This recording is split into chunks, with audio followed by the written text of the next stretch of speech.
여러분 안녕하십니까. 2019년 6월 24일 월요일 신문사설 비평을 시작하겠습니다. 먼저 민요총 관련된 사설입니다. 조선일보는 우리 건드리면 큰일 난다 느끼게 하겠다 적반하장 민노총, 이 제목의 사설에서 법원이 민노총 김명한 위원장의 구속영장을 발부한 데 대해서 반응한 민노총을 비판하고 있습니다. 매일경제신문은 위원장 구속은 촛불정부 포기라는 민노총이라면서 역시 민노총을 비판하고 있습니다.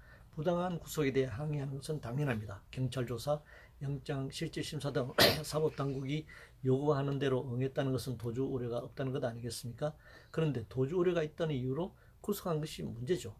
아니면 죄질의 중대성이라도 제시할 텐데, 노동자들의 권리를 위해 투쟁한 것이 죄가 된다면 노동자 착취하는 자본가들은 모조리 범죄자 아닌가요? 원자력 관련해서 조선일보는 두뇌에서 캐내는 에너지 원자력 두뇌부터 붕괴 중이다 라는 제목의 사설에서 카이스트에서 올 하반기 2학년으로 올라가면서 원자력 전공을 선택한 학생이 단 한 명도 없다라면서 비판하고 있습니다. 서울대나 다른 대학에서 전공하는 학생 수는 얼마인지 먼저 밝히고 얘기해야죠. 탈원전이라고 해서 원자력 공부해서는 안 된다는 게 아니라 지구상에 존재하는 핵발전소와 사용 후 핵연료등의 안전을 위해서는 핵 전공자가 반드시 필요합니다. 향후에 지향을 막기 위해 핵발전소 폐쇄할 경우 폐로 산업에 엄청난 인력이 투입돼야 합니다. 이에 필요한 원자력 인력을 당연히 양성해야 합니다.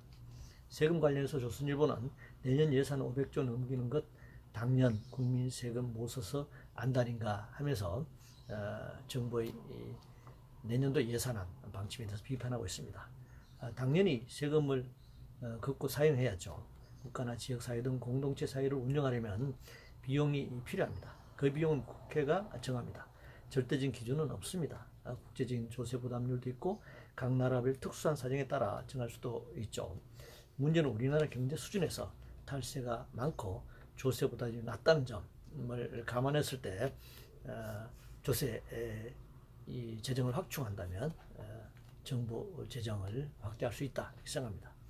청와대 관련해서 매일경제신문은 김상조 정책실장 기업의 고충 진솔하게 듣는 역할을 하길 바란다라고 주장하고 있습니다. 당연하게 들을 수 있습니다. 그런데 청와대 정책실장이 기업 얘기만 들었어야 되겠습니까? 국민 모두 각계각층 모든 분야의 얘기를 들어야죠. 추경과 관련해서 문화일보는 국회 예산정책마저 경고하고 나선 묻지마 추경이라는 제목의 사설에서 국회 예산정책처가 이번 추가경정 예산안을 강하게 비판했다는 부분을 소개하고 있습니다. 국회 예산정책처 입장에서 비판할 수 있습니다. 그러나 본질적으로 낮은 조세 부담률을 전제로 예산을 편성하다 보면 추경으로 내몰릴 수밖에 없다는 점을 알아야 합니다. 안보 관련해서 중앙일보는 목선 귀순 은폐 철저히 진상 밝히고 문책해야 한다 라는 제목의 사설에서 초기 단계부터 은폐 축소 정황 속속 드러나 정부 자체 조사뿐 아니라 국회 차원에서 규명해야 한다고 주장하고 있습니다. 동아일보는 북어선 발표에 정무적 판단 개입됐는지 진상 밝혀야 한다 주장하고 있습니다. 당연히 사건이 발생한 그대로 진상을 밝혀야 한다고 생각합니다. 음주운전 관련해서 동아일보는 이제 소주 한 잔도 면허 정지, 음주운전 제로사회 만들자라고 주장하고 있습니다. 음주 사고는 치명적이죠. 무관 피해자에게 가는 고통은 너무 큽니다. 가해자 역시 많은 대가를 치러야 합니다. 우리 사회 술 문화를 바꿔야 하고 음주운전에 대한 강력한 처벌이 필요하다 이렇게 생각합니다.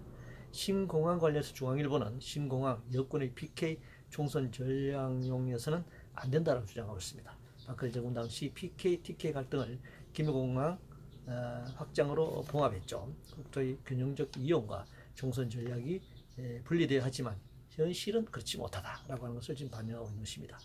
외교 관련해서 동아일보는 북미 친서, 북중 밀착, G20 외교전에서 한국은 어딨나라고 비판하고 있네요. 한미 동맹에 종속된 군사 외교의 한계가 계속 드러나고 있는 것이죠. 자주적이고 다변화된 외교를 강화할 필요가 있다고 생각합니다. 한반도 비핵화 관련해서 문화일보는 트럼프 재선 쇼와 문정부 편들기, 북핵도 악화된다 이렇게 주장하고 있네요. 트럼프 재선 쇼는 잘 지적했습니다. 한반도 비핵화 관련해서 문재인 정부는 북한 편들기가 아니라 미국 입장을 대변하면서 중재 지위를 스스로 축소시킨 측면이 있습니다. 중재자로서의 역할이 아니라 미국의 입장을 대변한다면 중재자 역할을 포기하는 것입니다.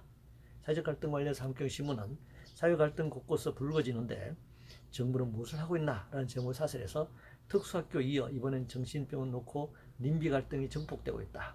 동남권 신공항 두고 부울경과 대구 경북 또 북을 하고 있다. 편견 설득하고 대립 중재할 정부가 부추겨서야 되겠는가 라고 비판하고 있네요.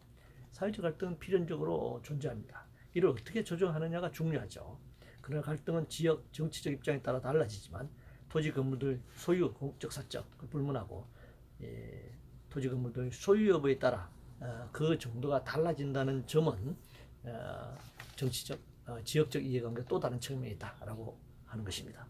전기료와 관련해서 한경신문은 전기료에도 원가 반영과 이용자 부담 원칙이 지켜져야 한다 주장하고 있습니다. 원가 반영도 공공적인 경우는 그 기준이 당연히 달라져야 합니다.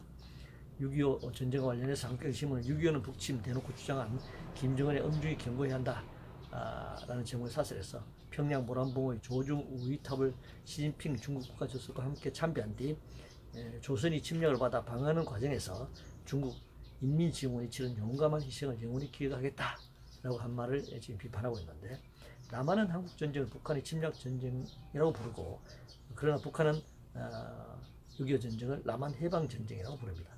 북한이 침략을 당했다는 것은 남한으로부터가 아니라 미국으로부터 침략을 당했다고 주장하는 것이죠. 한국 전쟁에 대한 남북의 생각과 평가가 이렇게 판이하게 다른 것이 현실입니다. 한일 정상회담 관련해서 매일경신문은 G20 회의에서 한일 정상 반드시 만나야 한다고 주장하고 있습니다. 이틀간 회의에서 형식적인 정상회담의 본물을 이루고 있습니다. 아베는 한국을 제외하고 나머지 정상들 거의 만날 계획으로 알려져 있습니다. 교착된 한일 관계가 짧은 만남으로 해결될 리 없습니다. 사전에 실물적으로 조율돼야 하는 것이죠. 보여주기식 정상회담이 무슨 의미가 있을까요? 특히 G20 국가들의 모임은 형식적으로는 국가 정상들의 만남이지만 내용적으로는 제국주의자들과 신자유주의자들의 모임입니다. 누가 그들에게 지구상의 운명을 결정하는 권력을 부여했나요? 그럼 유엔은 지금 어디에 가고 없습니까? 교육 관련해서 문화일보는 사학개혁은 자율성 확대, 교육 경쟁력 키우는 게 정도다라고 주장하고 있습니다. 교육은 행복, 창의, 인성, 공동체 함량을 위한 공간입니다. 자율성과 경쟁력은 자본의 논리죠. 소수의 승자와 다수의 패자를 만드는 차별과 격차 사회입니다. 우리나라 사학은 부패했습니다. 저는 국공립화해야 합니다.